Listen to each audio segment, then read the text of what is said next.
The Grade 1 South African Fillies sprint over 1,200 metres at Hollywood Vet Scottsville looks to be a two-horse race between Princess Calla and Desert Miracle.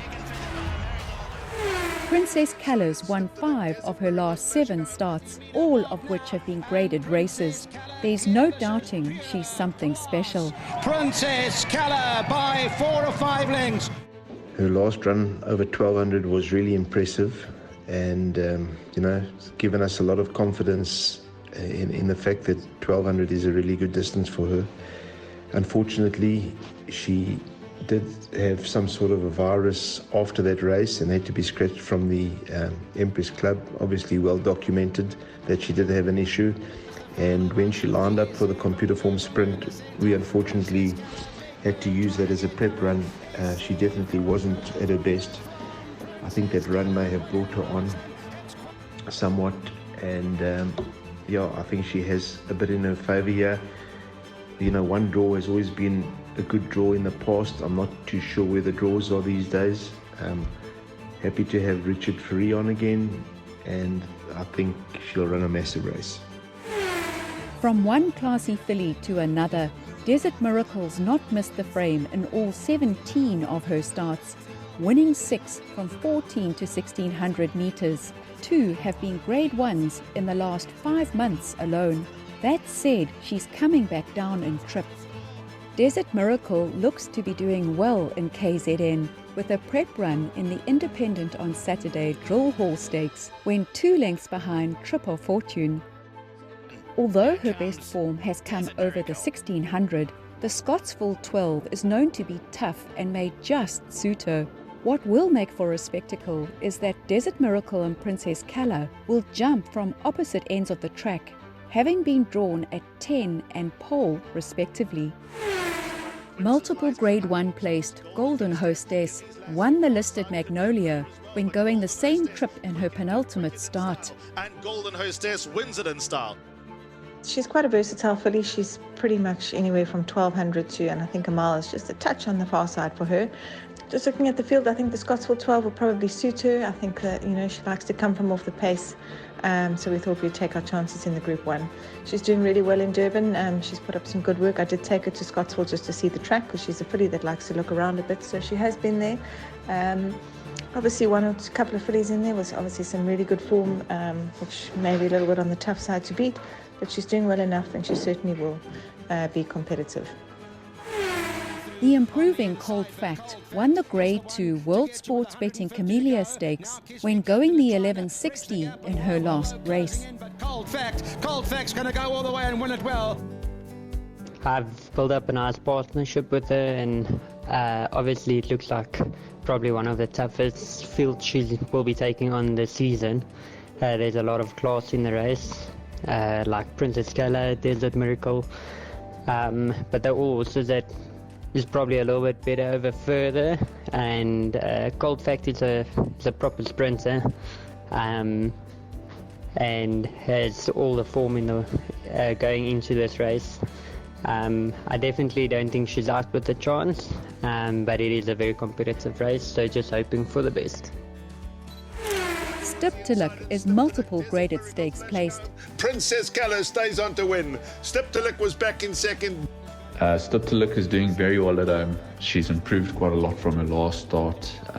Obviously it was just a come-along run just to get her in preparation for this filly sprint. I think her and the stable companion are both doing very well, and we'll see how she goes on the day. Although a dual winner over 1,200 metres, Gimme a Shot has been racing over the mile in her last 4 starts. Gimme a Shot wins well. I think the race is quite competitive. This is a preparation run for the Garden Province for Gimme a Shot. We'll see how she runs and then make a decision whether she's going to stay down in KZN for the race or come back and raid again. Her prep going into the race has been good, and I think if things in our race go our way, I think she could give a massive account of herself. She's the type of filly that we are of the opinion that a 1,400 is probably her best type of trip. She can get away with a mile, but it has to be an easy mile where things go her way. So a 1,200 at Scottsville, being a testing 12, could also be in the middle of where she likes to be, or her ranges, I should say. and very happy with her preparation. We think she'll give a good run on Saturday. There's not much between stable companions Stiptelik and Whoa Whoa Whoa. Both have recently followed similar routes, with Whoa Whoa Whoa finishing a length and a half behind Cold Fact and ahead of Stiptelik in the Grade 2 Camellia Stakes. Cold Fact's going to go all the way and win it well. Kiss Me Captain's going to get involved in a photo there with Whoa Whoa Whoa. She stepped up in her penultimate when half a length behind Princess Calla. Whoa Whoa Whoa is doing exceptionally well back at home. I couldn't be happier with this filly. She is absolutely flying. Her work into this race has been phenomenal. Her last start, she's come out exceptionally well. She's come on lengths from it. She was a little bit lost for legs in her last start and still ran a cracking third, in my opinion. And yeah, I couldn't be happier with her. I think we've got the draw on our side. She's looking good. She couldn't be in a better space, and I think she's going to be a very, very big run in the South African filly sprint. Epico's competitive, having won 5 of her last 8 starts. She stepped up in her penultimate when half a length behind Princess Calla. Pico is also right there up on the outside. Her last start was eye-catching when a length and a half behind Mr. Cobbs and Isi Vungu Vungu. That form has since been franked. You know, on the way she's working, I've had the opportunity to sit on her in the week, and she's doing exceptionally well. She's been a little more effective over the 5 furlong, but on her work, I think the 1200 won't worry her. I think now that she's a bit older, I think she'll sit out quite nicely, and yeah, she's going well. I think she's drawn on the right side as well. I think it'll be most effective there as well. And yeah, she's doing very well. In the sprint races, you can just lose your race at the gates. You know, you come out half a length slow, that can cost you a lot in the finish. You know, you get those horses that are really quick and they've got the advantage and they use it to the line, and you lose it half a length. It can play very differently. So you got to come out flying. You got to come out running, and I'm hoping Epico can do that for me. Amina's come back from a 9-month break. As a previous Grade 2 winner, she looks to be going the right way. But Marigold Hotel's coming back for more and probably got up from Amina in a photo. Look, I'm delighted with Amina. You know, she fractured her pelvis just after she won the Group 2. So we put her away. We took her to Cape Town with the hope that we could run her. We realised that there's no way, so we just gave her a lovely long holiday. Brought her back. She needed a first run. She had a nice hard blow. Second run, she got beat a short head.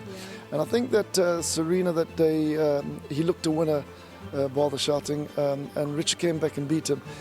Richard, knowing her, I think that he just went too soon on. She's got a very short running, but when you do give it to her, when she does give it to you, she really has got a burst second to none, but it's short. So he's just got to time it right. He knows her now, there'll be no excuses. I think she's a huge run in the field. Obviously, Tarry's filly is just something special. I think she's definitely the filly to beat. I trained her mother, she was also brilliant. She got beat shorted in this race for me a couple of years ago, but I think that she's going to be very competitive. She's in a very good space. 6-time winner from 1,000 to 1,200 metres, Auntie Lizzy takes a big step up in class here. Auntie Lizzy inhales them and will call the shots. Auntie Lizzy, Irfan's boy. She's doing well. I'll be backing her up very closely. Last time with the blinkers on, she over-raced a bit. I think she's got a work cut out in this type of field. But with the rating, she's actually gained that rating on the poly track, and we had no other races for her. Okay. And for the owners, I think it would be nice for them to have a run in a Group 1.